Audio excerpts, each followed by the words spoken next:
Le Kenya en pointe pour lutter contre le VIH. Ce pays a commencé à administrer les premières doses d'un traitement préventif prometteur.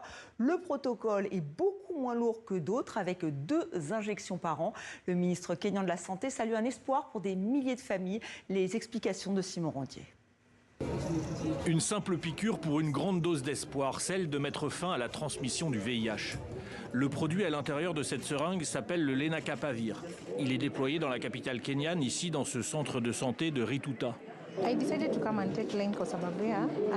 J'ai décidé de venir prendre l'Lenacapavir parce que j'utilisais auparavant les autres comprimés de PrEP. J'ai commencé à les utiliser en 2017, mais j'avais des difficultés à respecter les horaires de prise. Parfois, j'allais même jusqu'à oublier de prendre les comprimés ou à éviter de les prendre, ce qui me mettait en danger parce que j'ai un comportement à risque. Il n'y a plus de comprimés, seulement une injection pour une action prolongée. L'Organisation mondiale de la santé le recommande en plus de la PrEP et le médicament est présenté comme révolutionnaire pour prévenir le VIH. Aujourd'hui, il ne s'agit pas simplement d'un lancement, mais d'un moment d'espoir pour des milliers de familles kenyanes. Le VIH reste une réalité dans notre pays. Environ 1 400 000 Kenyans vivent avec le VIH. Et de nombreuses nouvelles infections continuent de survenir chaque année. La lutte contre la maladie n'est pas terminée, mais les jeunes Kenyans ont désormais un moyen de se protéger de comportements à risque, comme des rapports sexuels non protégés avec des personnes non testées.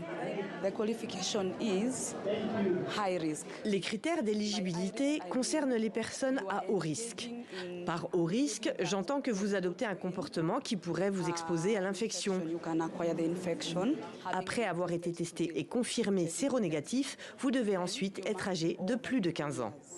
Le Lenacapavir, créé par un laboratoire américain, est gratuit au Kenya, qui a reçu 21 000 doses dans le cadre d'un accord global avec le Fonds mondial de lutte contre le sida. D'autres doses seront rendues disponibles dans les prochains mois pour toucher un maximum de jeunes Kenyans de 15 à 24 ans.